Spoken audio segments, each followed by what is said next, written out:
تیره جمعه مې ویلو چې د نبی علیہ السلام لومبی واده د حضرت خدیجه رضی الله تعالی عنها سره شوی دی او دغه وخت د نبی علیہ السلام مبارک عمر 50 کاله او د بیبي خدیجه رضی الله تعالی عنها عمر 40 کاله او د حضرت خدیجه رضی الله تعالی عنها په خواهش باندې دا نکاح شوی و واده شوی و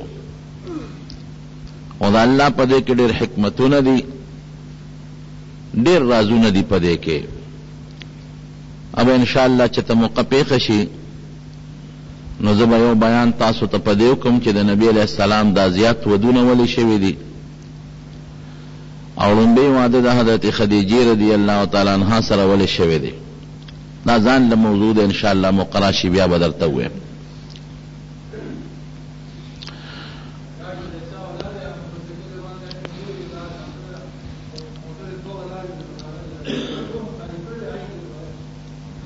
اوزار چا بندی نه کولو کې وته دا مې درته ویلو چې ټول د نبی علیہ السلام اولاد د حضرت خدیجه رضی الله تعالی عنها نه دی سوا د یو بچینه چې د هغه نوم ابراهیم دا په مدینه منوره کې پیدا شوی دی د ماریه قبطیه رضی الله تعالی عنها نه بهر کیف عمر د نبی علیہ السلام مبارک چې کله 40 کالو ته تقریبا نږدې شو نو پروردگار ورته نبوت ورکه لوی منصب د پیغمبره بی بی عائشہ صدیقہ رضی اللہ تعالی عنہ فرمائے بخاری شریف کے حدیث تے کہ دا نبوت نمخ کے نبی علیہ السلام بخوبون لیدل اول ما بدأ به رسول اللہ صلی اللہ علیہ وسلم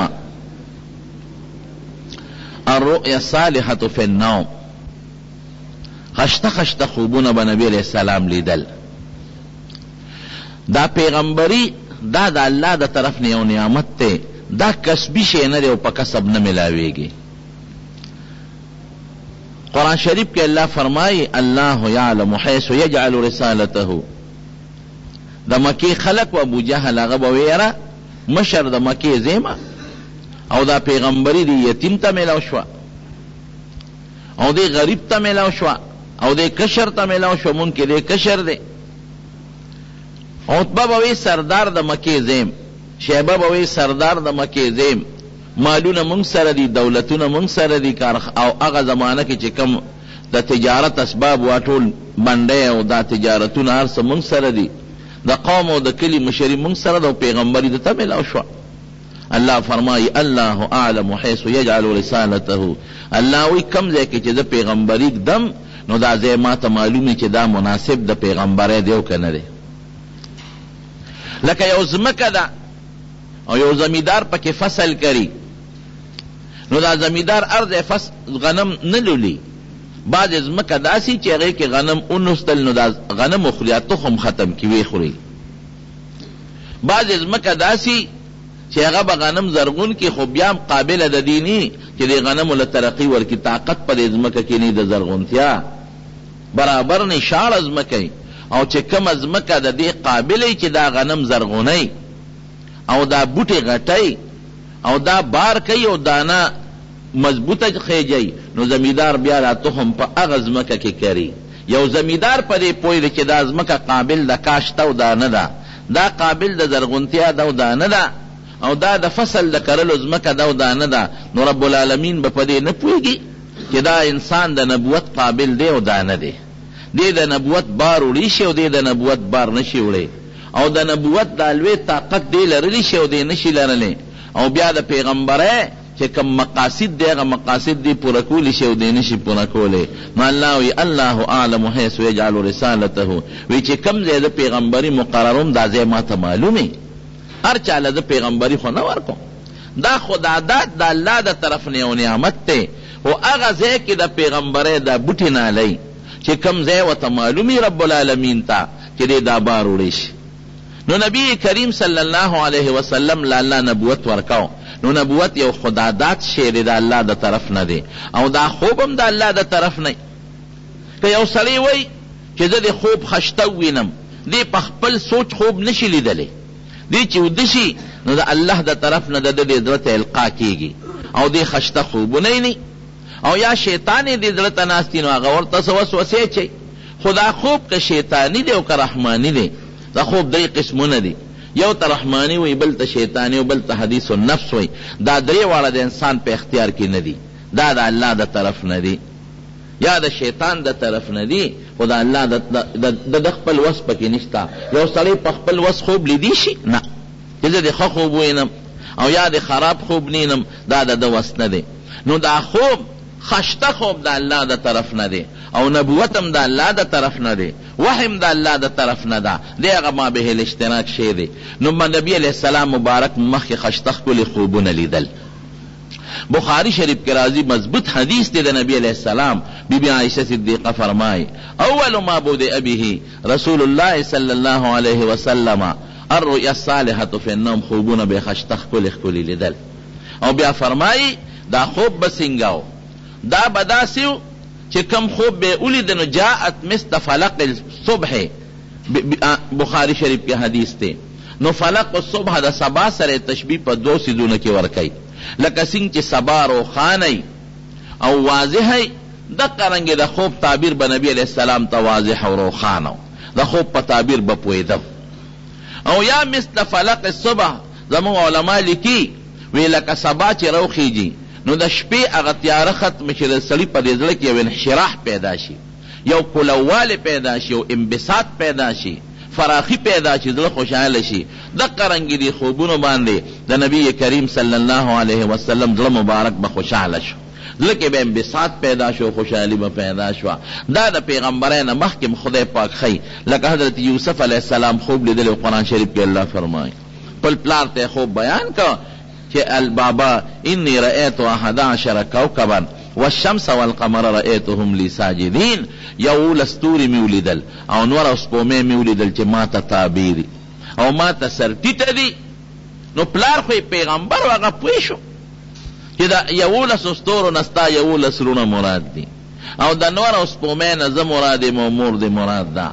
نو که دا رونه دې خبر شي چې موږ به د یوسف تابع کیږو، دته به سر ټیټه کیږو، نو دا درته سازش جوړ نه کی. نو یا بنی لا تقصص رؤیاک علی اخوتک فیکیدوا لک کیدا ان الشیطان للانسان عدو مبین، شیطان ګوره ډېر لوی دشمن دی، دارونه به درته ولمسی او سکیم سازش درته جوړ نه کی. نو چې کله بیا یعقوب علیه السلام سره د خپلو بچو مصر ته د یوسف علیہ السلام په دعوت او ملاقات لا، نو قرآن شریف کې الله فرمایي خروا له سجدا، دا ټول ورته سر ټیټه شو. نو فوراً ورته یوسف علیہ السلام وی خپل پلار ته یا ابت هذا تأویل رؤیای من قبل، بابا چې ما کم خوب مخکې لیدم دی هغه تعبیر شو. ودې لیدل دغسې نبی کریم صلی الله علیه وسلم ته به خدای پاک خشته خشته ښکلي ښکلي خوبونه ښودل.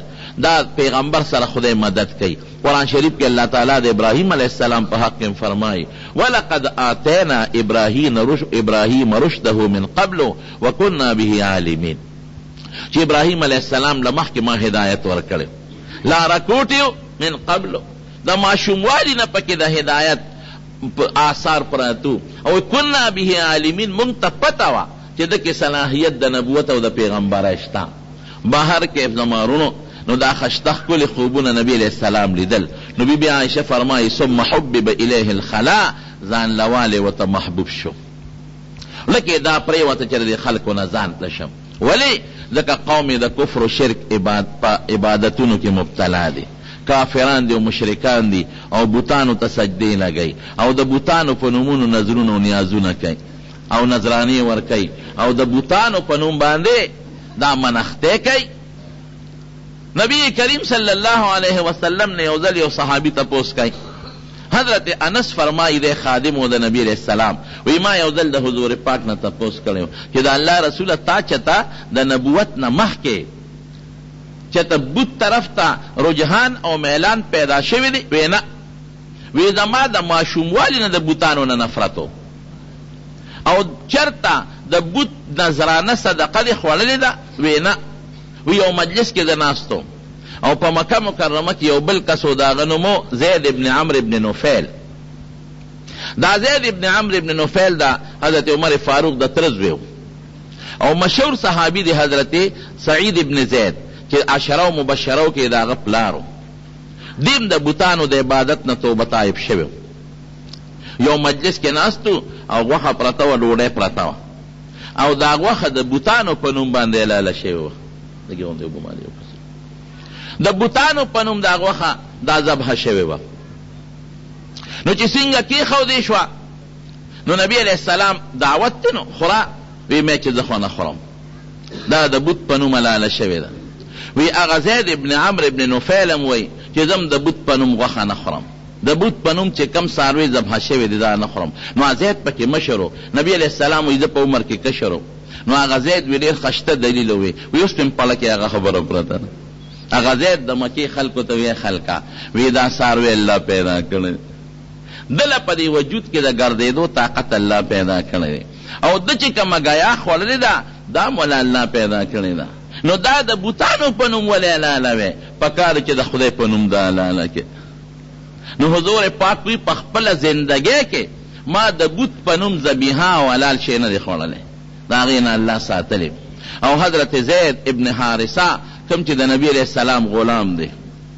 یو ځلم طواف کو د بیت الله د بیت الله نه ګیر چاپېره بوتان پراتو نو زمونږ به دا عادت و چې مونږ به هغه بوتانو له ګوتې وړلې لکه اوس چې سړی طواف کوي او حجر اسود نه لاس یوسي دا یو احترام دی دغه رنګې به دوی د هغه خپلو بوتانو احترام کوو نو ما مونږ به چې تلو نو بوتانو له هم ګوتې وړئ نو ما یو بوت اصاف د هغه نوم و وی هغه بوت له مې ګوتې یوړئ نو نبي علیه السلام منې کړم چې مه وړه ګوتې ورونه وړئ نو چې دوباره بیا پې رالم نو ما دوباره قصدن ګوتې وروړئ چې نبي علیه السلام به څه وایي نو چې دوباره مې ګوتې یوړئ نو یې دې په سختۍ منع کړم تا ته مانه وي چې دې له ګوتې مه وړه دا څه شیزونه دي د کاڼي نه په خپله تراشی او جوړوی او بیا تعظیم او احترام کوي دا جاهلیت په دنیا کې چې قمقل قوم دی مشرکان دي چې څوک شرک کوي د ده نه قمقل شی بل نشته دی لوی رب چې دا ټول کائنات یې رونو پیدا کړي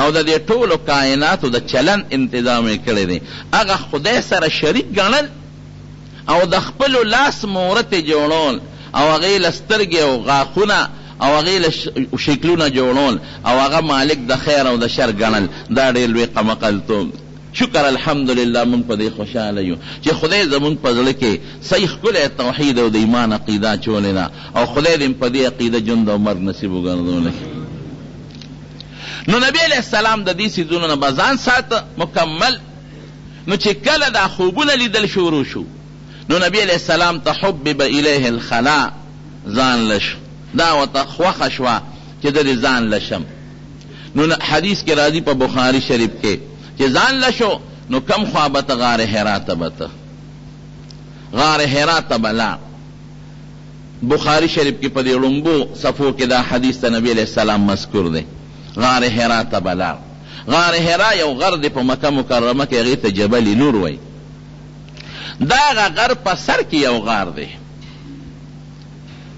فکان یخلو بغار حرا هلته به ځان له به کېناسته نو څه به کول فیتحنس فیه هغې کې به د الله عبادت کوم اوس ذهن کې دا سوال راځي چې دا غار حرا ولې د عبادت لپاره منتخب کو یو سوال دویم سوال دا راځي چې د نبوت نه مخکې نبي علیه السلام کم عبادت کو څه کول نبوت خو لا ملو شوی نه دی د لومبي سوال جواب علماو ګڼ لیکلي دي چې کوم آسان دی هغه درته وایم وی غار حرا یو خو ځان لري او عبادت خوان اله کوي چې سړی د مخلوق نه یو پوټی لږ ځان لي او رب العالمین ته متوجه شي نو له عبادت خوان کوي د دې وجې نه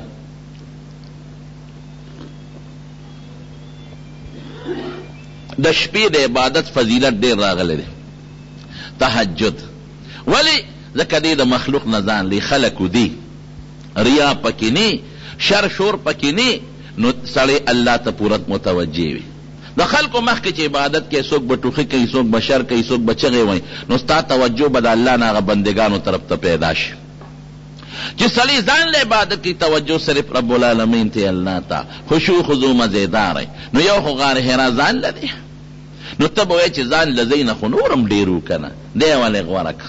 نو بعضې علما وی د نبي علیه السلام نیکه عبدالمطلب دغه ځای کې عبادت کړی نو ځکه یې دا ځای خوښ و. یو جواب دام دی ټیک ده. بعضې علما وی دا داسې ځان له ځای چې د خلکو د رسېدو نه محفوظ و. واقعي غار حرا په هغه غر کې اوچت دی تقریبا څه کیلومیټر یا د هغې نه کم و زیات مزل دی ورته د غر د ویښ نه چې بره خیږي. نو څوک رسېدل رسایي ورته ګرانه ده نو سړی پکې ځان له مطمئن عبادت کوي. لیکن رونو مزیدار خشته جواب یې دا دی که تاسو لاړئ خدای بوزه او غار حرا ته ورسېدی او د هغې محل وقوع ته مو کتل نو پخپله به محسوس کړئ چې دا ځای ډېر مزیدار. ولې ځکه هغه ځای داسې دی لکه ته به دا جوړ د عبادت دپاره دی. ځان له یو خشته مزیدار رکوټې غار چې نه پکې سړی ودرېدی شي نه پکې سړی سملاستېدی شي ډډه به پکې وی او مخې بالکل بیت الله شریف ته مخامخ دی بالکل مخامخ. سړی چې هلته کې په غار حرا کې کینې ودرېږي او یا کینې په هغه غار کې نو مخامخ بیت الله. اوس خو بیت الله ځکه نه ښکاري چې ګیر چاپېره ته برنډې دي خو د بیت الله برنډې اوس هم د هغه ځای نه ښکاري. نو سړی په خپله محسوسوي چې که دا برنډې نه وي نو عین بیت الله په نظر راته.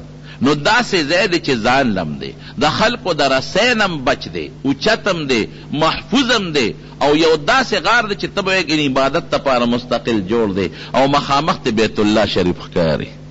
نو دا ځای نبی علیه السلام دې دپاره منتخب کو چې دلته به عبادت هم کوم د باران نه محفوظ د نور نه محفوظ او سړی پکې سملاستېدی نشي چې ناست دی چې پوره د الله عبادت پکې وکړي او مخامخ بیت الله ښکاري او د بیت الله کومه کونه مخامخ ورته ښکاري چې کومه کونه د بیت الله د حجر اسود والا کونه ده بالکل د حجر اسود والا ګوټ ته مخامخ غار حرا په مکه مکرمه کې دا غار دی په جبل نور کې مخامخ. نو دې کې به عبادت کو. بیا عبادت یې څه کړی دی فیتحنس فیه عبادت پې کو. عبادت یې څه کو. څوک وایي د ابراهیم علیه السلام د دین څه بعضې آثار پاتې وو نو لګیا دی په هغه طریقو باندې د ابراهیم علیه السلام د دین چې کوم آثار دي نو هغې آثارو مطابق عبادت کوي. بعضې علما دا وایي. څوک وایي نه د نبی علیه السلام مبارک عبادت سو الهامی عبادتو. رونو دا خبره ذهن کې واچوئ چې پیغمبر د نبوت نه مخکې ولی خامخا دی. ولایت خو شته نبوت نشته ولایت شته. ولی ته الهام کېږي د الله د طرف نه. ګوره خوبونه به یې لیدل تر دې حده پورې بیبي عایشه صدیقه فرمایي یو حدیث دی په مسلم شریف کې په صحیح سند دی د مسلم شریف مضبوط سند سره دا حدیث منقول دی. نبی کریم صلی الله علیه وسلم بیبي عایشه ته فرمایي وی عایشه وی اغه انی لاعرف الحجر الذي كان يسلم علي قبل النبوة. وی اغه کانه چې د نبوت نه مخکې به په ما سلام اچو وی هغه ما ته معلوم دی. انی لاعرفه الان وی اوسم ما ته معلوم دی هغه کاڼی. او یو روایت کې داسې دی چې زه به کله د دې کاڼي مخکې راتېرېدم نو دې کاڼي به ما ته په بلند اواز وی السلام علیک یا رسول الله اواز به یې راته په صحیح مسلم کې دا حدیث موجود دی او په مضبوط سند موجود دی چې په الله رسول په دا دې سلامي. نو ګوره دې آثارو ته ګوره د نبوت نه مخکې کاڼې پې سلام اچوي په نبي علیه السلام. کاهنان خبرونه ورکوي او خشته خشته خوبونه ویني نبي علیه السلام مزیدار مزیدار. نو چې دا څیزونه الله القا کوي انسان ته خوبونه ویني نو د عبادت الهام به مو ته په زړه کې کوي چې په دې طریقه عبادت کوه دا طریقه عبادت کوه په دې طریقه عبادت کوه. نو په هغه طریقه نبی علیہ السلام په هغه کې عبادت کو. او یو روایت کې د یتحنسو په دې یتحنفو دی فیتحنف فیه او دین حنیف هغه دین دی چې کوم د ابراهیم علیہ السلام دینو. یو حدیث پاک راځي الانبیاء كلهم اخوة لبني العلات. وی انبیاء ټول علاتیرونه دي ابوهم واحد و امهاتهم شتى. وی پلار یو دی او میندې جدا دي.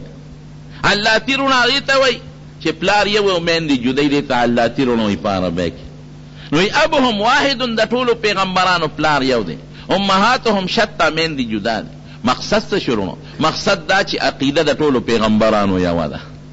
اصول یو دي اصول آدم علیہ السلام نه د نبی علیہ السلام پورې چې څومره پیغمبرانو عقیده د ټولو مشترکه ده فرق پکې نشته. اصول د عبادت یو دی، منځ هغې ټولو پیغمبرانو منځونه کړی دی، اصل دا شو. ټولو پیغمبرانو زکات ورکړی دی، عبادت بدني مالی، دا اصول دی. او فروعات چې دي، فروعات فروعي مسائل د هر پیغمبر بیا جدا دي. لکه د مونځ طریقه د نورو پیغمبرانو جدا وه او زمونږ د مونځ طریقه جدا ده. اوقات د نورو پیغمبرانو جدا او زمونږ جدا دي.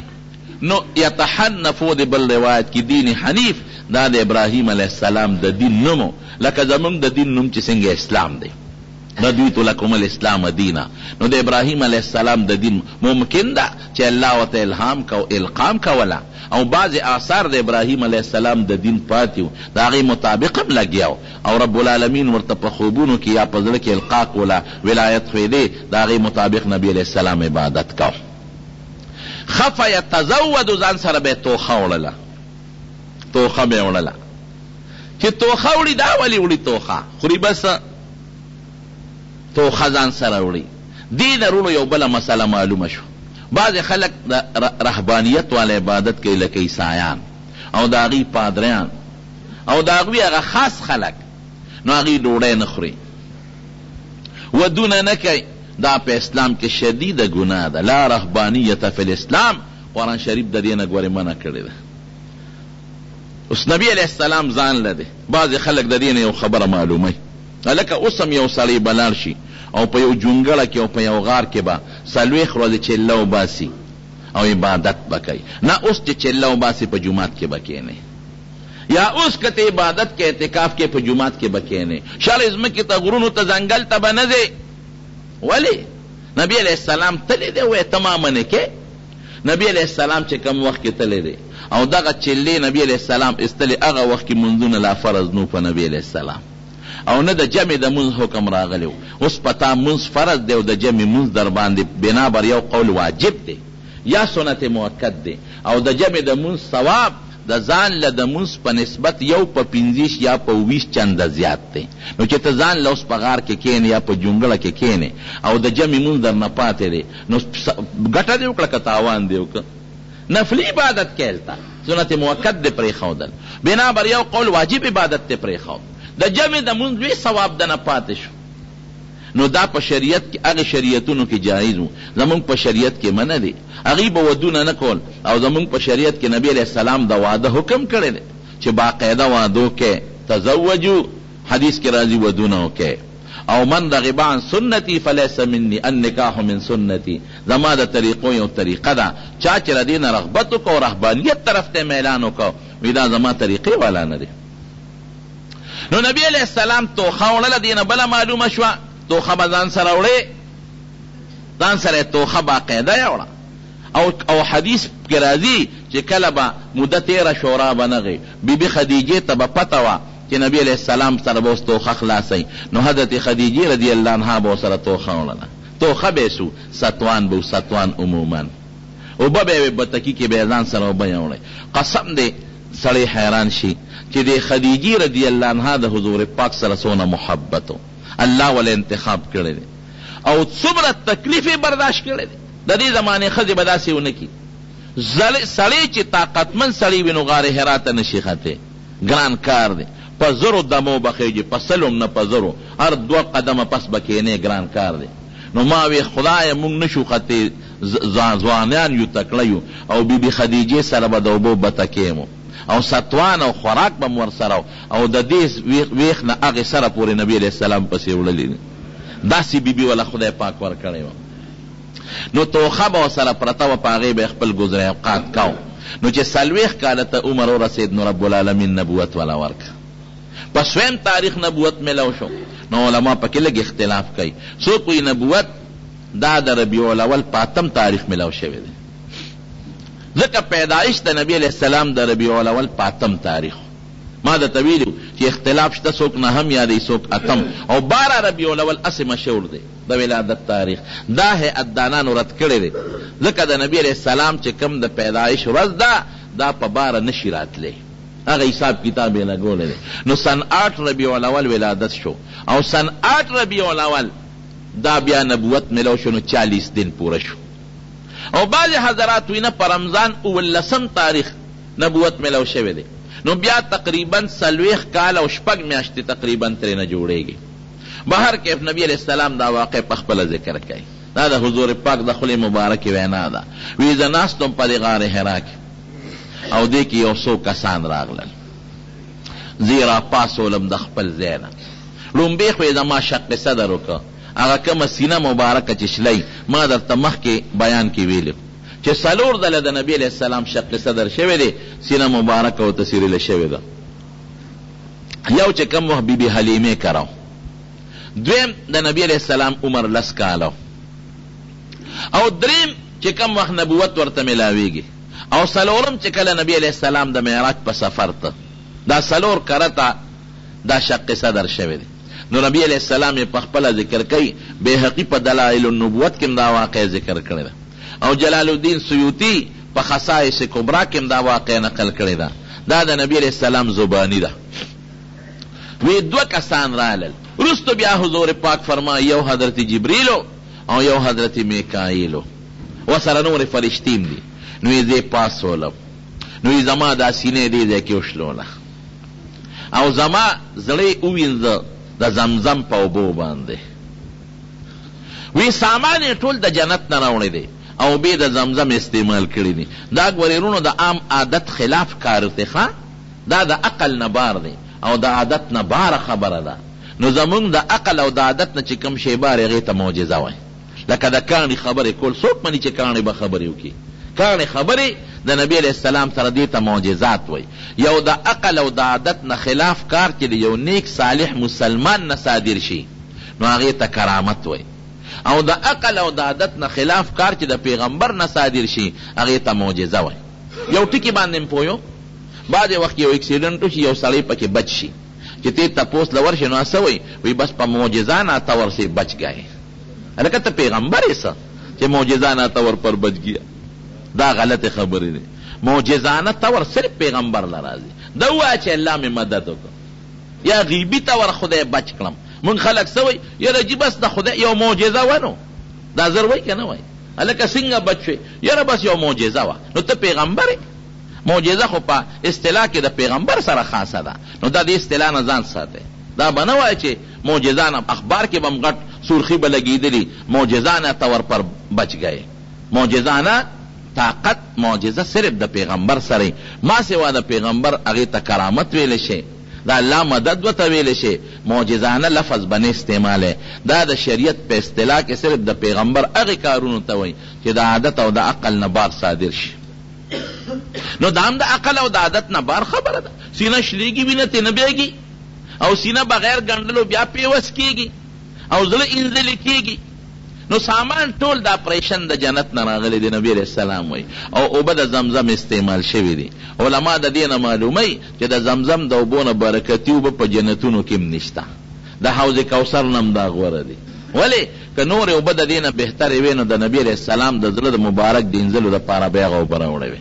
چې سامان د جنت نه راوړي نو ابې راوړی وې که نه. د زمزم په اوبو یې ووینځه او د زړه سر داسې پوټۍ غوندې لوتله وه وی هغې ته لرې کړه ویې غورځوله او نبي علیہ السلام ته یې اورئ وی دا د انسان په زړه کې د شیطان د ناستې جالۍ چې دا ترې لرې کو ختمه کو. او یو کاسه وه د سرو زرو چې هغه د ایمان او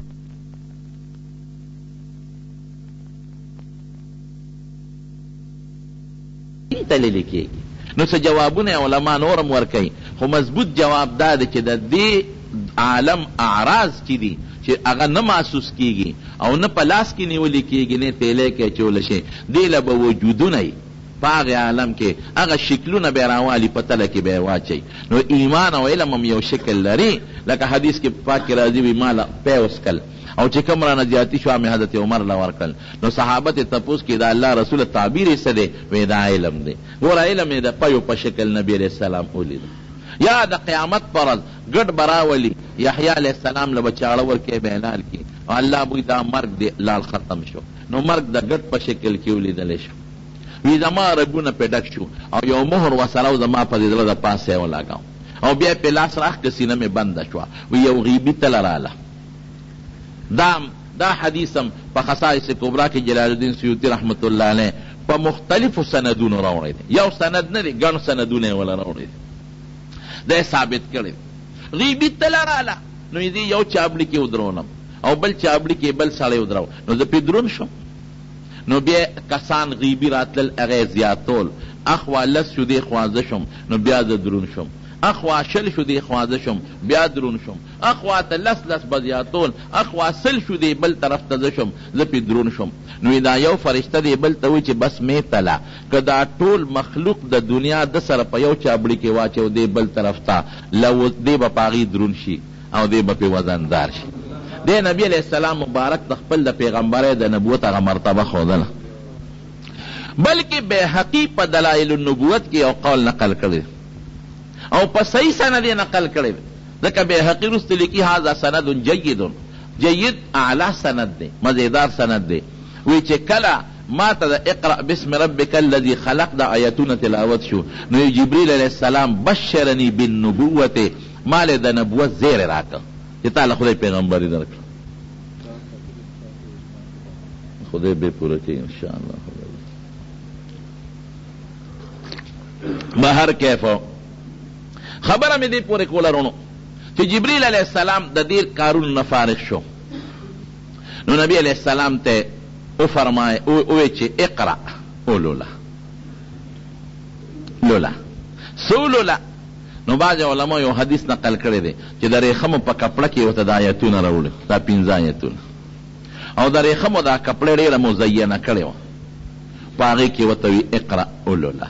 نو جواب آسان شو، ما انا بقارئ. بخاري کې راځي ما چې زه خو لوستونکی نه، د امي ما خو نه سکول ویلی دی، نه مې کالج کې سبق ویلی دی، نه دارالعلوم او نه په مدرسه کې. خو دا روایت یو پوټی کمزوری دی. مضبوطه خبره دا ده چې جبریل علیه السلام په یاد ورته لګیا دی. دا مضبوط حدیث دی چې اقرأ لولا، چې زه درته کم سویم دا ما سره لولا. نو نبی علیه السلام وتی ما انا بقارئ. نو دلته اوس ته موږ طالبان سوال کوي چې نبی علیه السلام خو عربي دی او په عربو کې فصیح ترین او بلیغ ترین شخصیت دی، نو دی ولی لستل نشي کولی؟ لکه زه تا ته ویم بچې ما سره لوله، یا رور شابه ما سره لوله، نو ته پښتون او زه راته پښتو ویم، نو پښتو لستل څه ګران خو نه ته خو یې ویلی شي. نو نبی علیه السلام عربي و او فصیح بلیغ شخصیت دی او د ژبې نه هم ښایسته ښکلې مزیدار صفا ژبه لري. نو چې جبریل علیه السلام ورته چې ما سره لوله، نو نبی علیه السلام ولې وایي چې ما انا بقارئ نشم لستلی؟ دا ولې وایي؟ وی دا په نبی علیه السلام هیبت راغی. بعضې وخت په انسان هیبت راشي، ولی دومره ځان له غار دی او غر دی او دومره فرشتې دي مو لیدلې او سینه مبارک هم اوشلېدله او وزن هم پکې وشو او ناشنا خلک هم، او جبریل علیه السلام هغه خپل قوت او طاقت هم شته، او میکائیل علیه السلام دی. نو په نبی علیه السلام هیبت راغلی دی، د هغه هیبت ته وجې نه لوستل نشي کولی. او کته وی چې دی خو دغه وخت خدای نبوت ورکو، نو دا یره پې ولې راله؟ په پیغمبر یره ولې راځي؟ نو یره د نبوت سره څه منافي شی نه دی، دا راځي. حضرت ابراهیم علیه السلام متعلق قرآن شریف کې الله فرمایي چې کله هغه فرشتې راغلي د لوط علیه السلام دا قوم د عذاب دپاره، نو ابراهیم علیه السلام ولا زر فورا قرآن شریف کې الله فرمایي فما لبثا ان جاء بعجل حنیذ، یو سخی ولا رویت کړ. نو چې وی کتل چې هغوی خو خوراک نه خوري، هلکه دا سغله ډاکوان چتني. نو ابراهیم علیه السلام اوجس فی په کې یره راله.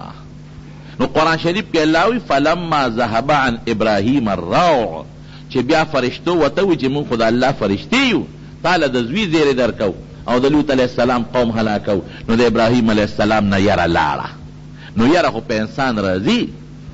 پیغمبر د ډېر لوی شخصیت دی، د خدای نه لاندې د مخلوق نه پورته مرتبه لري، خو انسان خو دی که نه، یره پې خامخا راځي.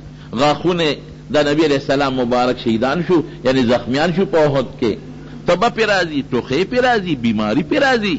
انسانیت او بشریت خو په پیغمبر کې شته ذاتي طور. نو یره پې راله. یا بل ځای کې راځي چې موسی علیہ السلام کوم وخت کې امسا وغورځونه، نو هغې نه مار جوړ شو، نو رستو شو ته، نو الله ورته لا تخف، مه یریږه، انه لا یخاف لدی المرسلون، زما په مخ کې پیغمبران ولې یریږي؟ نو دا طبعی یره په انسان راځي، دا د نبوت سره هېڅ قسمه منافات نه لري، خامخا یره په نبي علیه السلام راله. نو ما اقرأ نشي ویلی. نو حدیث کې راځي د بخاري چې جبریل علیه السلام ځان ته راته راغوست فغتنی ځان ته یې راته راغاړستلم زور یې راله راکړ نو بیا وی اقرا لوله اوس چېرته لوستی شي مخکې خو صرف د ملاقات یاره وه اوس خو پکې زور راغی جبریل علیه السلام ملک د فرشته ده هغه ملکی قوت او طاقت د نبی علیه السلام په وجود کې وردن نه کوي وی اقرا بیا وی ما انا بقارئ اوس چېرته لوستی شم نو دوباره بیا زور ورکړه بیا وی اقرا وی نشم لوستل نو درې باره بیا ولا زور ورکړه درې زورونه ولا ورکړل نو بیا ورته اقرا بسم ربک الذي خلق خلق الانسان من علق اقرا وربك الاكرم الذي علم بالقلم علم الانسان ما لم يعلم خرونو دا زور یې ولې ورکاو دې زور سره جبریل علیه السلام کوشش کوي چې ما له خدای پاک کوم وصف را کړی دی او زما د سینې نه هغه نبي علیه السلام طرف ته منتقل شي د دې اثرات ته یو څو مثالونه ښیم چې ستاسو ذهن نه شبهه ختمه شي یو سړی راغی نبي علیه السلام ته مخامخ کېناست چې کېناست دا سړی نبي علیه السلام ته چې زه مسلمانېږم پیغمبر علیه السلام ورته فرمایي ډېره ښه ده وی صاحب یو ګناه د د هغې نه ګورې نشم صبرېدی مسلمانېږم خو د یوې ګناه نشم صبرېدی ما له به په دې اسلام کې د زنا اجازت راکې صحابه وی اوه اوه اوف اوف دا څه کې د نبي علیه السلام په مخ کې دا خبرې کې قسم د رسول الله مبارک خدای پاک عجیبه شخصیت پیدا کړی د دې سیرت مقصد ګورې دا دی صرف قصې نه دي ټیک ته ځانم خبرول پکار دي د خپل پیغمبر د حالاتو نه پکار دی چې موږ خبر شو لیکن غټ مقصد د سیرت دا دی چې موږ د رسول الله مبارک په تعلیمات و عملو کو زده کو هغه اسوه حسنه ده چې هغه سه اخلاق ځان کې پیدا کو نو نبی علیه السلام مسکی شو رانږدې قرب چې رانږدې کا نو بهترین انداز باندې اوس پویي وی تحبه لاختک وی دا بدعملی بخور لخوخه کې چې ستا خور سره څوک بدعملی وکي وی نه قربان فداک ابي و مور پلار مې درنه قربان نه به زه خپلې خور لخوخه کم او نه به بل څوک خپلې خور لخوخه کې وی تحبه لامک مور له به دا ګناه خوخه کې وی نه الله رسول قربان نه زه مور لخوخم نه به بل څوک خوخه کې وی لور له به خوخه کې ښځې له به خوخه کې یو یو ورته شماري وی د الله رسول قربان نه به زه ښځې لور له خوخه کم نه به بل څوک خوخه کې بس سړی پېښ شو که نه چې زه دا بدعملي کوم نو چا سره به کومه یا به د بل چا خوري یا به د چا لوري یا به د چا موري یا به د چا ښځی نو چې خپلې له نه خوښې نو بل له ولې خوښې وی غلی شو نبي علیه السلام څه چل وکړو په دې سینه باندې ورته لاس مبارک داسې راښکه او اللهم طهر قلبه خدای زړه والا پاک کې دې سړي له واحسن فرجه او اندامم والا پاک کې صحابي وایي چې د نبي علیه السلام لاس زما سینې ته ورسېده په ترمذي شریف کې راځي چې د نبی علیه السلام لاس زما سینې ته ورسېده وی قسم د شهوت ختم وتښتېده او وی د دې نه پس داسې زما نه شهوت لاړ چې زما به خپلې بیبي تم د ضرورت هغه ډېر کم ضرورت پېښېده پردو خلکو ته خو مې د سر نه د ګناه هغه توجه بلکل ختمه شوه دا یوه شو دویم مثال دله در کوم حضرت جریر ابن عبدالله بجلی نبی علیه السلام لیږه چا یو کعبه جوړه کړې وه د بیت الله په مقابله کې په یمن کې نو دی یو لیږه وی لاړ شه او لښکر دله در کوم دا کعبه د بیت الله مقابله کې روانه که حضرت جریر ابن عبدالله ورته وایي وی صاحب زه په اس نشم ټینګېدی وی چې په اس کېنم را پروزم وی دلته راشه نبی علیه السلام وله په شا لاس کېښود او دعا یې ورته وکړله او وی د نبی علیه السلام د لاس لګېدو سره زما په وجود کې داسې طاقت پیدا شو چې تر مرګه پورې ما نه بهترین شاه سوار بل نشته او د اس نه بیا چېرته نیم پرېوتلی دا دوه شو درې مثال بدله درکم حضرت ابو محذوره رضی الله عنه وایي وی نبی علیہ السلام چې کله مکه فتح کړه او طائف او حنین دا علاقې فتح شوې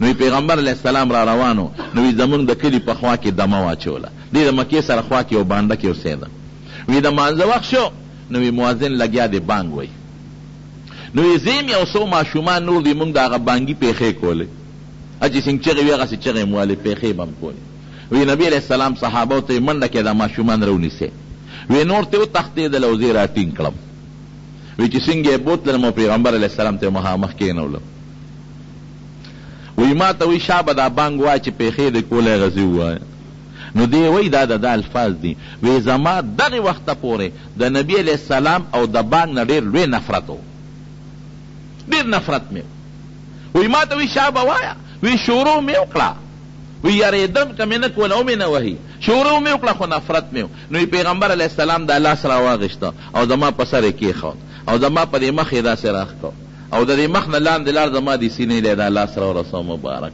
وی د حضور پاک د لاس یخوالی مې په داړه کې محسوس کو او وی د لاس لګېدو سره راته خدای بانګ خوښ که.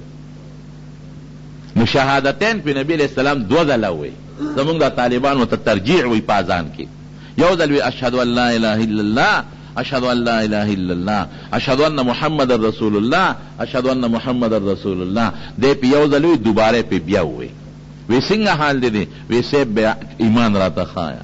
هغه ابو محذوره خدای مسلمان کو نو د مکې مکرمه مؤذن مقرر ک، وی د مکې مکرمه مؤذن می ته مقرر ک. دا بل شو. د دې ډیر زیات مثالونه دي، د دې تاثیرات وی د روحاني اثر او روحانی تاثیرات وی. نو جبریل علیہ السلام نبی علیہ السلام ځان ته درې ځله راته راغله باسي دې دپاره چې هغه د ملکیت څه ناسه طاقت د نبی علیہ السلام دی. ولې اوس به ملاقات جبریل سره بار بار کېږي؟ نو چې بار بار کېږي نو هر وخت په ده داسې یره راځي نو قرآن شریف سره به څه کوي؟ دا خو وحی ده. نو هغه خپل طاقت او قوت یې وردننه کو. زمونږ بعضې علما د هغې یو اوږد 3 نسبتونه دلته ذکر کوي، نسبت انعکاسي، نسبت القایی او اتحادی وغیرہ. واغه تفصیل د طالبانو سره تعلق لري نو درته نه وي. دا 3 زورونه نبی علیہ السلام نو کوته اقرا. ګوره رونو لومبه قرآن شریف دا 15 آیتونه دي. در حقیقت لږ به یو فوټې دلته سوچ کو، 15 آیتونه دي، 4 علمونه دي. ګوره لومبه 4 علمونو ته اشاره کیږي. ظاهر کې خو مونږ ته 15 آیتونه ښکاري. یو زمونږ پښتانه چې ورته ناظره وی، نبی علیہ السلام ته وی اقرأ ما سره لولا، نبی علیہ السلام ورسره لولي. مونږ دا ماشومانو ته چې سبق ښایو نو مونږ ورته څه وایو؟ ناظره ورته وایو، چې دا پښتانه ورته خوینده وی او دا ښځې مو ورته پخوینده وایي، پخوینده وایه، په ناظره وایه. دا ناظره شوه، د قرآن لوستل دا یوه شو. دویم وی ما سره وایه، ما در تویلو چې راجح روایت دا دی، ما سره وایه چې زویم نو حفظ په یادو ورته یادی، کاغذ یې ورنکه چې دا ځان سره کور ته یو سو د دې نه وایه. حفظ تی ثابت شو. او نبی علیہ السلام تبا همدقسې قرآن شریف چې څنګه جبریل علیہ السلام تلاوت کا نو یادېده به ورته. دریم عقایدو ته اشارت شو، اقرأ لولا بسم ربک الذی خلق.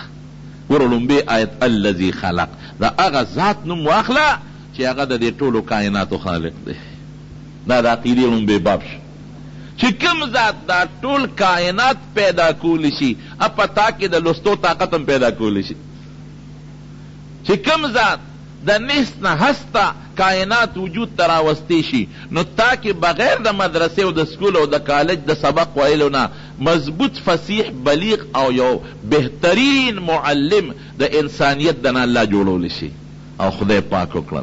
زم دا غار حرا ولی خدای منتخب کړه. دې کې الله یو بل حکمت ته اشارت کوي چې د دین خودل نه بلډینګ غواړي، نه لوی مدرسه غواړي او نه لوی دارالعلوم غواړي. که لوی مدرسه لوی بلډینګ لوی دارالعلوم او لنګر او هاستل وغیره ارس پکې ونونه نو ټیک ته فایده به ډیره زیاته. خو که یو سړی وي زه دین بل ته رسول غواړم او دې په یو شعر ځای کې کېناسته او د دین کار یې شروع کړ او په یو شال جماعت کې کېناسته او د دین کار یې شروع کړ نو رب العالمین به دنه مخلوق ته ډېر لوی خیر ورسوي. ګوره غار حرا کې د انتخاب شو او لومبه خبره عقیده ده، بنیاد د انسان د عمل عقیده ده. ګوره که عقیده دې بربادی او ته ډېر منځونه هم کې او ډېر نفلونه هم کې او ډېر تهجدونه هم کې نو ګورې دا د خدای په نیز د ماشي د وزر برابر قیمت نه لري. الذي خلق او مفعول به نشته، را طالبان په پوهېږي دې نه وروسته یو مفعول غواړي. الذي خلق دا نه چې خلق السماوات اسمانونه پیدا کړل، یا خلق الارض مکه پیدا کړه، یا خلق الانسان انسان پیدا کړ. دې کې تعمیم ته اشارت دی چې د ټول مخلوق خالق څوک دی؟ رب العالمین. نو چې دومره لوی ذات دی اده سره او د هغه نوم بسم ربک د مدد دپاره د بېل استعانت دپاره ده. د الله د نوم مدد ځان سره واخله چې کم ذات د کائناتو خالق دی تا کې د وینا طاقت او د معلمیت د انسانیت د معلم طاقت پیدا کړل شي. ربک کې دویم عقیدې ته اشارت شو چې عقیده به دی چې ګورې د دې ټول خالق رب څوک دی؟ الله دی. رب د مربي په معنا سره دی یو شی کمال ته تدریجا رسول، لکه نطفه ده د هغې نه د مور په ګېډه کې خشته ښکل انسان جوړ کو، او بیا چې بار میدان ته راغی نو هغه کم ځای ته کمال ته ورسو. دې ذات ته څه ویلې کېږي؟ رب ورته وایي. هر یو څیز د لاول پوټې وي تدریجا رو رو رو رو په قلار قلار کمال ته ورسوي. دې زمیدار ته مجازي رب وایي، لکه چې تیغه روزي نو کله سر اچوي، کله خاختراشي کوي، او کله دارو درمل، نو هغه بوټې کمال ته ورسېږي. دا مجازي دی، په حقیقت کې دا کارونه الله کوي، دی یو ظاهري سبب. نو رب څه معنا؟ تاکې تدریجا د لوستلو او د بل د پویولو او د قرآن د تعلیم طاقت زه پیدا کوم، رب نیمه. او دریمه ښه خبره شوه، بسم ربک الذي خلق الانسان من علق. دا عجیبه دلیل دی. انسان د وینې د یو لوتلی نه پیدا کړ، د مور په ګېډه کې. علق اصل کې د علوق نه ماخوذ دی، یو هغه شی چې هغه چسپان کېږي یو شي پورې. هر شی چې وي یو بل شي یو شي پورې چسپان شي او ولګي یو ځای کې یو ټاکی دی راواغېشته او یو دیوال پورې دی ولګوله، دې ته ویلې کېږي. د دقه څیز نه الله یو خشته ښکلی انسان پیدا کړ. خلق الانسان یو انس او محبت والا او یو قابل شخصیت، دا د دغه څیز نه خدای پیدا کړ. نو الله وایي چې دا کولی شم. ګوره لوی عقیده ده. خالق شو، مالک شو. دا ماشوم چې بیا د مور په ګېډه کې لویږي، د دې لویولو پسې چې څومره طاقتونه لګېدلي دي، دا طاقتونه ټول د چا په لاس کې دي؟ دا د الله په لاس کې دي.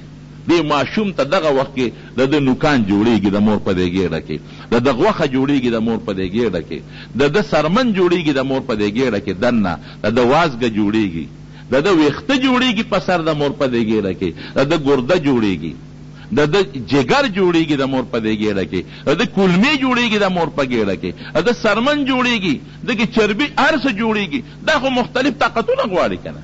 دا رسه نه جوړېږي.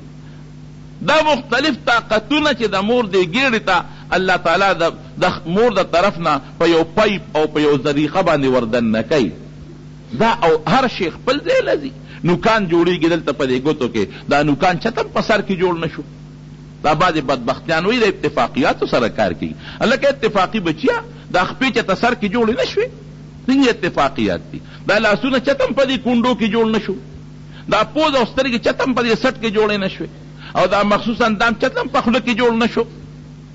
دا څنګه اتفاقیات دي؟ هر شی چې کم ځای له مناسب دی هغه ځای له خپل طاقت رسوي. د مور په ګېډه کې دا کارونه څوک کوي؟ دې ته رب وایي. رب دا معنا ده، دا مفهوم دی. نوک چې د کم شي نه جوړېږي هغه شی به حقه ځای له رسي، هلته به دې نوک جوړېږي. سرمن چې کم ځای کې جوړېږي هغه طاقت به حقه ځای له رسي، نو هلته به دې سرمن جوړېږي. غوښه چې کم ځای جوړېږي هغه طاقت به هغه ځای له رسي، هلته به دې غوښه جوړېږي. جګر چې کم ځای کې الله مقدر کړی دی هغه شی به هلته دی، هلته به جګر جوړېږي. دې ته رب وایي. یوازې دا نه چې پروردګار او پالونکی. رب یو ډېر لوی وسیع مفهوم لري. خپې وله جوړ کړي، عقل وله جوړ کړي، دماغ او نري رګونه بیا په دې مازغو کې، او په هغې کې د وینې چلن، نه پکې بیټري شته او نه ټرانسفارمر شته، او ستا زړه لګیا دی خپل حرکت کوي او وینه سپلی کوي او خراب او باسي او تازه وینه وجود ته رسوي، او په وینو کې بیا هغه خلیې هغه څومره دي او په زرګونو هغه سپینې او سرې او قصې پسې. دا چا پیدا کړلی؟ دې ته رب وایي. رب دا ورته ښایي چې زه رب یم، نو تا کې د لوستلو او د تعلیم طاقت پیدا کولی شم. خلق الانسان من علق اقرأ وربک الاکرم الذي علم بالقلم. دوه خبرې دي. ربک الاکرم، بعضې وخت کې یو سړی د یو شي تقاضا کوي چې زده کم، استاد یې شومي، استاد ورته پوره خبرې نه ښایي. یاره ولې دلته که زه دا هر څوک یم خو دی ما سره یو شان شو. الله وی ربک الاکرم، ګورې زه سخي مخه چې د کوم څیز تا ته ضرورت دی فټافټ به درته حاضرېږي. زه به درته ښیم. ربک الاکرم الذي علم بالقلم. اوس دې کې بل اشارت شو، علم بالقلم، اسباب به استعماله. ما هم دله جبریل رالیږم، دې ستا یو سبب دی. قلم شو مثلا، دې زمانه کې کمپیوټر شو مثلا، بل یو شی شو د تعلیم او د تعلم په لار کې چې کم اسباب دي خو هغه زمانه کې کمپیوټر یاد کړی و شاید چې خلکو چې دا لا څه شی دی قلم استعمال شو. نو د علم دوه قسمه دی. یو سړی چې علم زده کوي دوه سببې دي. یو ظاهري سبب هغې ته وایي قلم شو مثلا، دې ته کسبي علم وایي. او یو وهبي علم دی. قرآن شریف کې الله تعالی فرمایي وعلمك ما لم تكن تعلم وكان فضل الله عليك كبيرا. وی اغا فضل الله عليك عظیما، وی اغا شی تا ته نو معلوم او ما د توخه یا ماشوم ته هدیناه النجدین د ښې او د بدې لار ښودل، یا د غوا بچی پیدا شي دا څلور شپې چې اخلي او د مور غولانځه هغه په خوله باندې لشي. دا طریقې دا هغه وهبي څیزونه دي. الله تعالی القا کوي په یو طریقه، دې ته وهبیات وایي. او یو کسبی دی هغې کې اسبابو له دخل وي. نو دواړه ورته دلته ښایي. علم بالقلم کې کسبي د قلم ذریعه د واسطې په ذریعه چې کوم علم حاصله، او ورپسې راځي علم الانسان ما لم يعلم دا هغه وهبي څیزونه شو. نو عقیدم شو پکې. او بل اخلاقیات هم ورته ښایي نبي علیه السلام ته چې اقرأ بسم ربک. اخلاقیاتو باب دا دی چې ګورې د الله نوم به ځان سره ملګری کې، بې د الله د نوم نه به یو کار هم نه کې. دلته زمونږ په علاقه کې یو کس ډېر زیات مالدار شوی و، د دې ګاډو کاروبار به یې کوو. ناګانه پرېوته، ګاډي م لاړل، کورونه م ختم شو او عجز فقیر شو. نو مې د یو ډرایور نه تپوس وکړه لکه مې دا سړی خو د ډېر زیات اوچت لاړ، جایدادونه م واخیستلی شو او ګاډي م شو او حیاتاباد او ځای په ځای بنګلې م شوې او یکدم لاړ پرېوت، دار څه نه خلاص شو، د کرۍ کور ته لاړ. ما ته یې وي چې دا یو څیز خراب کړو. وی سوات کې م ګاډۍ واغېسته، شوروم کې نوې ګاډۍ م واغېسته. وی چې وامغېسته نو ما چابي را واغېسته، دې نیکله مې ورکړه چې واله نیکه د خدای نوم واله سټارټ یې کړه. وی ما ته وایي چې ښه د خدای نوم، زه هغه ګاډۍ علم چې بې د خدای د نوم نه سټارټېږي. ما پې 5 روپۍ ورکړې. بس وی اقا زت سات مې ټکه وخوړه. ملکان کې اکسیډنټ شو چې واپس راتلو، زم زخمي شوم ام زخمي شو او ګاډۍ چور چور شو، ختم. هغې نه پس زوال راغی، هر څه ختم شو. ځکه پیغمبر علیه السلام فرمایي كل امر ذي بال لم يبدأ فيه ببسم الله الرحمن الرحيم فهو اقطع یا اجزم. هر کار چې هغه ستا محتم بشان کاری ابا د خدای د نوم نه شروع کې بسم الله مو سره وی نو دا به سر ته رسی، او که د خدای نوم دې ورسره وانغېږي سر ته به نه رسي. وروڼو د اسباب د چا په لاس کې دي؟ د الله. ته وایې ما تا خو اسباب استعمال کړل، لیکن اسباب د چا په لاس کې دي؟ او ستا دا لاسونه چا په طاقت کې دي؟ نه الله. نو الله نه به مدد غواړئ. بسم ربک. او الاکرم لفظ چې زه سخیم تا ته علم خیم، ته به هم ځان کې د کرم ماده پیدا کې او بل ته به ګورې ښې. بهر کې دا څلورو علمونو باندې مشتمل دا آیتونه نبی علیه السلام ته ورکړی شو. او رسول الله مبارک کور ته راغی. چې څنګه راغی او په خدیجې رضی الله عنها راننوت نو یخني کېده. کور ته ننوت، وی زملوني په ما صادر واچوي. ډېر لوی زور پې راغی. قرآن حکیم کې ځان له زور دی. حضرت زید ابن ثابت رضی الله عنه فرمایي، دا د وحی کاتب دی، وحی به لیکله. سیوطي په اتقان کې دا حدیث نقل کړی دی. وی یو ځل وحی نازله شو د نبی علیه السلام، دارون مبارک زما درون د پاسه پروت و. وی زما دیرون له دونه زور ورکه کادت فخذي ان تردوا، چې قریب و چې زما دارون دې ټوټې کړی، ډېر علامات کړی. او حدیث کې راځي چې نبی علیه السلام به په اوښه سور او په څاروي ټینګېدی به نه شو، څاروي فوراً به کېناستې ده. او بی بی عایشه صدیقه فرمایي، بخاري شریف کې حدیث دی، ولقد ينزل عليه الوحي في اليوم الشديد البرد. سخته یخنۍ کې چې به کله وحی نازلېدله لکه جنوري او دسمبر میاشت، نو چې ما به د نبي علیه السلام دی مخ مبارک ته وکتل نو ان جبینه لا يتفسد عرقا، وی د دې تندینه به د خولو دا قطار لاندې را روان. او بل حدیث کې راځي حضرت عمر فاروق او د حضرت اعلی روایت په بخاری شریف کې راځي، د جعرانی په مقام د اعلی حضرت عمر ته وی یاره ما ته هغه ټیم به څنګه وښیي چې په نبي علیه السلام وحی راځي. وی پورېږه چې کله شروع شي درته به ووایم. وی دی کې نبي علیه السلام نه چا د مسلې تپوس وکړه، وحی را شروع شوه. وی حضرت عمر ما ته وی راشه اعلی ورته ګوره. وی چې نبي علیه السلام نه وحی آثار لاړ، ما ورته کتل، وی سترګې تکې سرې سرې وې او رګونه د مخې پړسېدلي او غټې غټې ساګانې غشتلې. نو دا انا سنلقي علیک قولا ثقیلا. د ثقیل یو خوا بله معنا د مشوره، یو دا چې نبی علیہ السلام له به ډېر لوی زور ورته، نو دا لومبې وحی وه، نو ډېر لوی زور او هیبت په نبی علیہ السلام راغی او کور ته راغی او بیا بیبي خدیجې رضی الله عنها ته په ما صادر واچوه.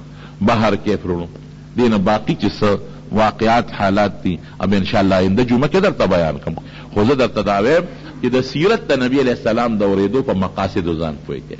یو مقصد دا دی چې موږ د خپل پیغمبر د حالاتو نه ځان خبر کړو. موږ د دنیا د دې لیډرانو د حالاتو نه څونه خبرېږو، او دا قائد اعظم په دې تاریخ پیدا دی او په دې وفات دی، او پاکستان جوړېدو سره مثلا تعلق دی، او اقبال لام اقبال او فلان کې او فلان کې او فلان کې. نو زموږ د دین لوی رهنما محمد رسول الله صلی الله علیه وسلم دی. په کار چې موږ د هغې د حالاتو نه ځان خبر کړو. زموږ د ایمان او د اعمال دی د هغوی د برکت نه دی.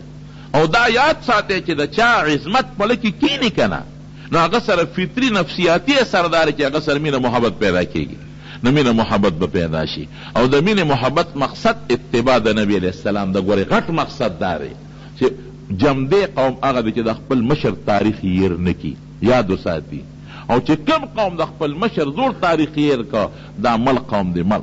انګریز زمونږ په دې وطن کې په نظام تعلیم کې داسې خباستون را دننه کړي دي چې زمونږ په نظام تعلیم کې کم حصه چې پیغمبر مبارک له پکار ده او د هغه صحابو له پکار ده او شریعت له پکار ده، د هغې حصې نه زمونږ نظام تعلیم محروم پرېښی دی. زمونږ بچي به ښه لوی تعلیم به وکړي او ښه علم به حاصل کړي، خو چې کوم اسلامي تربیت کې د هغې نه به خلاص پاتې وي. زمونږ حضرت شیخ صاحب رحمت الله علیه، مولانا حسن جان صاحب رحمت الله علیه، دا هغه خبره مې درته نه وکړې. وی مدینه منوره کې ناستم، یو وکیل دی د دې هزارې مانسیرې، وی ما ته وی څه کې برخورداره، مې چې دې جامع کې سبق ویم، وی ما ته وی خلک اسمان ته وختل، سپومې ته وختل او ته زړو پسې ګرځې. وی ما ورته چې کاکاجي هغه سپومې مې تا ته پرېښې ده، هغې ته ته خېجه او زه به د خپل پیغمبر زاړه یادوم. وی بیا ما ته وی چې برخورداره دا نبی علیہ السلام د اکبر پاچا زمانه کې تیر شوی دی. مې چې تا ته دا پته نه لګي، یاره ما خو پلانکي سکول کې او پلانکي سکول کې سبق ویلی دی. هغه سکولونه هغه سکولونو چې د دې ګندو خلکو سره تعلق دی، میشن او د فلانکي او فلانکي، د خپل پیغمبر د تاریخ نه دی خبر. او دا هغه الفاظ دو ما ته اوس هم یاد دي. وی په لاهور کې یو پرچا د جرنالیزم کې دا سوال راغلی و چې په نبی علیہ السلام نوټ ولیکې. نو هغه سوال داسې و چې د خندو نو بیا هغه شی بار اخباراتو ته راوتی و او په اداري لیکلی شوی وي. نو چا لیکلي و په مکه مکرمه کې یو مالدار کور کې پیدا دی، چا لیکلي و چې د میټرکه پورې تعلیم په مکه کې حاصل کو او اعلی تعلیم له آکسفورډ یونیورسټۍ ته تللی، او چا پکې په کشمیر کې پیدا شوی. دا د خپل پیغمبر مبارک د تاریخ نه خبر.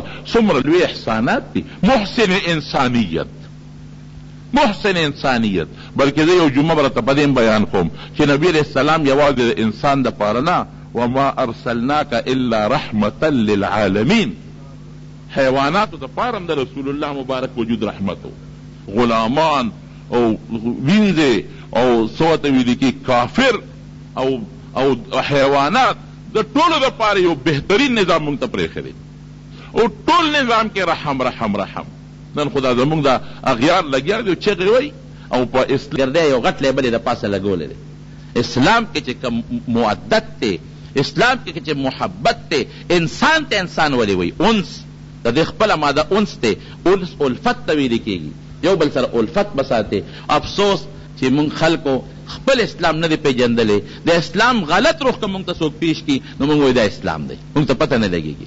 نو اسلام نه ځان خبرول پکار دي، د پیغمبر د حالاتو نه ځان خبرول پکار دي، اسلامي تعلیمات نه ځان خبرول پکار دي چې مونږ په هغې باندې عمل وکړو. رب العالمین مونږ د نبي علیہ السلام مبارک لږ مې وخت د زیات واغېشتو، پروردګاره د هغې په تعلیماتو زموږ عمل نصیب کړي.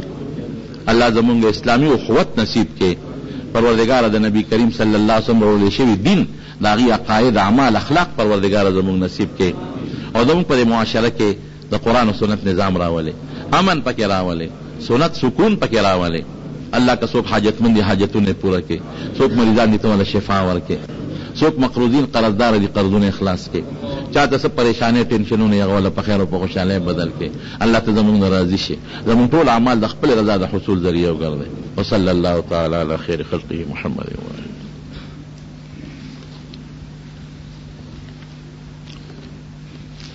یو سړی مړ شي او د هغه قاتلان ګڼي، بالکل په یو کس باندې ګڼو کسانو لم قصاص ورکېدی شي.